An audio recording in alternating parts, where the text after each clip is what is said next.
Kebohongan jadinya. Kebohongan jadinya. Kamu punya anak ibu. Kamu seorang ibu. Mana naluri ibu seorang ibu? Putri tadinya mati. Mana naluri ibu?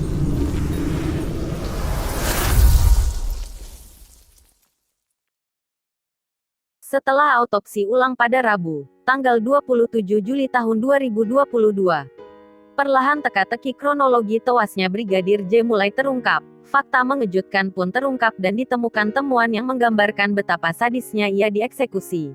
Kami melihat mana jenis kekerasan penyebabnya, jenis kekerasannya, dan disitulah kami lihat bagaimana efek dari kekerasan tersebut ke dalam tubuh manusia. Dan efek-efek inilah yang kita akan lihat. Beberapa fakta mengejutkan diungkap Kamarudin Simanjuntak. Dokter forensik mendapati kepala bagian belakang Brigadir J diketahui bolong berlubang seperti tertembus oleh peluru. Lubang tersebut tembus sampai ke hidung dan mata. Setelah dokter forensik yang mengautopsi ulang meraba-raba kepalanya, ternyata ada semacam penempelan lem. Setelah diraba-raba rambutnya, ternyata di situ ada lubang disondek atau ditusuk. Lubang itu tembus ke mata dan hidung. Diduga penempelan lem adalah untuk menutupi bekas tembakan.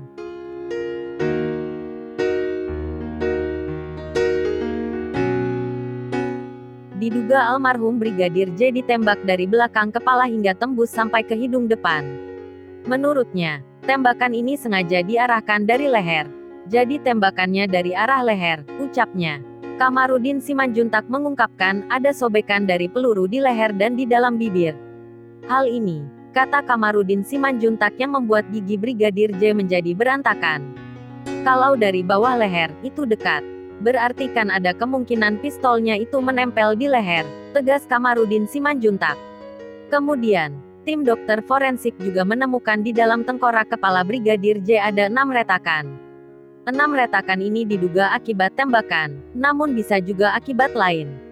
Kemudian, mengenai luka di hidung jenazah Brigadir J, ia mengaku hal tersebut memunculkan kecurigaan baru terkait kasus ini. Ini yang membantah bahwa dibilang terjadi tembak-menembak dari atas. Kalau dari atas, seharusnya masuk dari hidung, tembus ke belakang dan seharusnya tidak datar, harusnya kan miring. Sudutnya itu bukan sudut datar, minimal 45 derajat, kalau dari atas, tutur Kamarudin Simanjuntak. Tetapi ini bukan, ini datar saja dan arahnya dari belakang, imbuhnya. Ketika dibuka bagian perut sampai ke kepala ditemukan otaknya yang pindah ke bagian perut, kemudian kedua ditemukan juga diduga tembakan dari leher mengarah ke bagian bibir. Ketiga, dokter forensik menemukan lubang di dada diduga bekas tembakan. Yang keempat ada lubang yang diduga juga keempat lubang tersebut bekas peluru. Selain itu dokter forensik juga menemukan luka terbuka di bagian bahu yang dagingnya hampir terkelupas. Tim dokter forensik masih belum mengetahui apa penyebabnya, yang diduga bukan akibat peluru. Ditemukan juga bagian lengan bagian bawah patah, yang dimana masih belum diketahui penyebabnya, dan masih harus disimpulkan oleh dokter forensik. Di bagian jari kelingking dan jari manis ditemukan patahan-patahan jari, di sekitar kukunya, dan sudah diambil sampelnya untuk dipastikan penyebabnya. Di punggung di bagian belakang juga ada memar, di bagian kaki sebelah kiri ditemukan ada memar dan sudah diambil sampelnya. Di pergelangan kaki kiri bawah ada juga lubang yang masih belum tahu penyebabnya. Itulah secara umum, tetapi sebenarnya masih banyak lagi temuan-temuan. Tapi itu semua sudah diaktakan notaris, ujar Kamarudin Simanjuntak. Mana? Kebohongan jadinya. Kebohongan semua. Kamu punya anak ibu. Kamu seorang ibu. Mana naluri ibu seorang ibu? Putri tadinya mati. Mana naluri ibu seorang ibu? Berikut 11 temuan autopsi ulang Brigadir J, yaitu 1. Ditemukannya perekat semacam tempelan lem di bagian kepala. Lubang tersebut tembus ke mata dan hidung. Diduga lantaran tembakan dari belakang. 2. Terdapat retakan di bagian tengkorak 6. Diduga kondisi ini akibat tembakan. 3. Tim forensik saat membuka bagian perut menemukan otaknya pindah ke bagian perut. 4. Terdapat retakan-retakan dari leher mengarah ke bibir. 5. Terdapat luka terbuka di bahu dengan kondisi daging terkelupas. 6. Lengan bagian bawah patah. 7. Jari patah di sekitar kelingking dan jari manis. 8. Memar di punggung. 9. Memar di kaki sebelah kiri. 10. Lubang di pergelangan kaki kiri bawah. 11. Terdapat 4 lubang di dada diduga bekas tembakan. Setelah autopsi yang dilakukan tim kedokteran forensik independen di RS Sungai Bahar, Jambi, tanggal 27 Juli tahun 2022, Brigadir J mendapatkan pemakaman secara kedinasan dikarenakan ia meninggal gugur dalam tugas. Baru saja dikonfirmasi oleh Kapolres bahwa akhirnya disetujui pemakaman dilakukan secara kedinasan. Brigadir J alias Brigadir Yosua dinyatakan tewas hampir 3 pekan lalu. Brigadir J tewas dalam baku tembak dengan Baradae di rumah Kadif Propam Polri nonaktif, Irjen Verdi Sambo. Namun hingga saat ini, banyak pihak menilai kematian ajudan istri Verdi Sambo itu dipenuhi kejanggalan, terutama terkait luka-luka di tubuh jenazah. Untuk mengusut tuntas kasus ini, Kapolri Jenderal Isitio Sigit Prabowo meminta kasus ini diusut tuntas. Semua kegiatan-kegiatan tersebut tentunya menjadi perhatian publik dan kita minta untuk semuanya ikut mengawasi sehingga transparansi, akuntabilitas dari hasil yang kita harapkan dan tentunya akan dipertanggungjawabkan ke publik betul-betul bisa berjalan dengan lancar, dengan baik dan memenuhi rasa keadilan yang tentunya ditunggu oleh publik.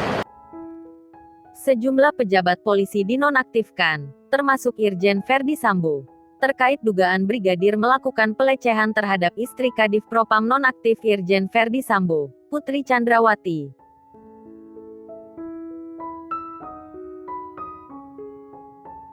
Kamarudin Simanjuntak menilai hal tersebut janggal. Pertanyaannya, ada nggak orang yang sudah tahu dia menjelang sakaratul maut masih bernafsu untuk melakukan itu, ungkapnya. Kamarudin Simanjuntak memamparkan, almarhum Brigadir J pernah berkomunikasi dengan Vera, kekasihnya, mengenai ancaman pembunuhan terhadap dirinya tersebut. Iya benar, almarhum bercerita kepada pacarnya terkait ancaman pembunuhan. Kata Kamarudin, ancaman pembunuhan itu membuat hidup Brigadir J tidak tenang hingga mengucapkan kata-kata perpisahan kepada Vera. Membuat kata-kata perpisahan dengan pacarnya, memohon ampun atas dosa dan perbuatannya kepada pacarnya, dan meminta mencari pria lain sebagai penggantinya, ujar Kamarudin. Pihak keluarga terus mengungkap bukti-bukti luka yang diterima yang tidak sesuai dengan hasil autopsi dari pihak kepolisian. Untuk itu, keluarga Brigadir J juga meminta tim khusus bentukan Kapolri Jenderal Listio Sigit Prabowo melakukan autopsi ulang terhadap jenazah anaknya. Polri sendiri telah melakukan autopsi ulang. Autopsi itu digelar di Jambi pada Rabu, tanggal 27 Juli tahun 2022, dengan melibatkan Perhimpunan Kedokteran Forensik Indonesia. Sementara itu Brigadir J disebut-sebut sudah mendapat ancaman pembunuhan sejak Juni tahun 2022. Terakhir, ancaman pembunuhan itu didapatnya pada Kamis, tanggal 7 Juli tahun 2022, atau sehari sebelum Brigadir J tewas.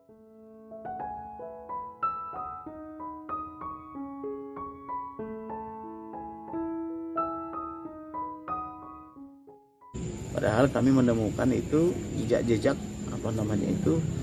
ini pembunuhan terencana.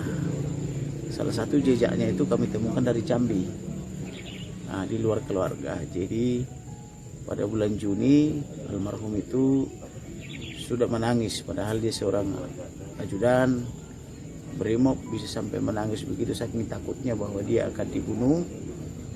Kemudian berlanjut lagi pada momen-momen lainnya. Dan terakhir itu dia diancam dibunuh lagi itu adalah pada hari-hari terakhir, yaitu pada tanggal 7 Juli 2022. Dia akan dihabisi tanggal 8 Juli 2022. Jadi artinya kalau dikatakan ini normal peristiwa tembak-menembak itu sangat tidak masuk akal dan tidak Semoga kasus ini cepat selesai dan terungkap fakta yang sebenarnya sehingga pihak keluarga dan almarhum pun mendapat ketenangan.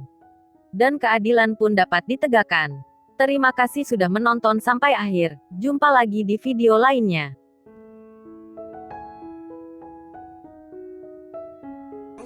Tandai 2 kayu. Langsung dimasukkan nanti kayunya. 1, 2.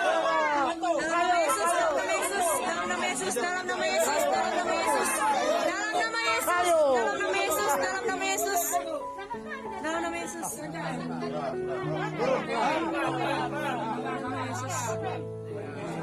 Bersihkan, kanlap. Tarik kalau. Tunggu dulu, keluar dulu orang.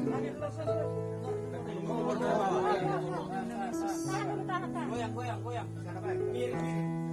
Sebelah sana kanlap.